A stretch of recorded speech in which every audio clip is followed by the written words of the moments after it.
एक तरफ देवभूमि की डेमोग्राफी बदलने वाली साजिशों पर प्रहार हो रहा है, तो दूसरी ओर एक एक करके नई साजिशें सामने आ रही। हरिद्वार में जहां खाली जमीन दिखी, वहीं मजार वाली साजिश खड़ी कर दी। अब सावन की शिवरात्रि से पहले अवैध मजार ध्वस्त करने की मांग हो रही है। जहां देखी सरकारी जमीन, वहां कब्जा कर रातों रात बना दी मजार। इस मजार को देखिए, इसकी लंबाई को देखिए, ये 10 फीट से ज्यादा लंबी मजार है। देवभूमि की डेमोग्राफी बदलने का ये एक और सबूत है। हरिद्वार हिंदुओं का पवित्र तीर्थ स्थल, इसी धर्म नगरी के एक कोने में कब्जा गैंग ने मजार मॉडल वाली साजिश को अंजाम दिया है। हरिद्वार के सुमन नगर में सरकारी जमीन पर बाकायदा पक्की दरगाह बना दी गई और दरगाह के अंदर लंबी सी मजार भी बना दी गई। और ये सब कुछ बीते कुछ महीनों के दौरान हुआ है।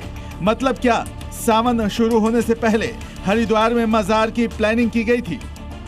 ये भारत की बड़ी भूमि, सरकारी भूमियां और प्राइवेट भूमि, ये मजार बना के कब्जा की जा रही हैं। मैं उत्तराखंड सरकार से निवेदन करूंगा, एक एक अवैध मजार को तत्काल समाप्त करें। दरगाह को नदी किनारे बनाया गया है। सबसे हैरान करने वाली बात यह है कि जिस जमीन पर मजार और दरगाह बनाई गई है, वो टिहरी डैम से प्रभावितों के पुनर्वास के लिए थी। दरगाह का कब्जा करीब 10 बीघा जमीन पर है।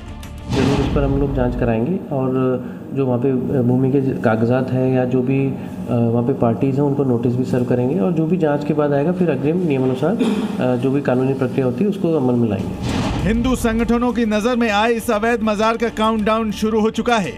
अब मांग उठ रही है कि सावन की शिवरात्रि से पहले इस पक्के अवैध निर्माण पर बुलडोजर चलना चाहिए। दरअसल मजार कब्जे का सबसे बड़ा मॉडल है। पूरे देश में इस मॉडल को अपनाकर सरकारी जमीनों को कब्जाया जाता है। पहले किसी खाली सरकारी जमीन, सड़क की तलाश की जाती है, फिर चुपके से वहां मजार बनाकर हरी चादर डाल दी जाती है। वहां धर्म विशेष के लोग इकट्ठा होने लगते हैं। धीरे धीरे मजार के दायरे को बढ़ाया जाता है। अक्सर ये मॉडल हिंदू बहुल इलाकों में अपनाया जाता है, लेकिन पिछले कुछ समय से उत्तराखंड में अवैध मजारों की शामत आई हुई है। एक एक कर अवैध मजारों को बुलडोजर से हिसाब किया जा रहा है।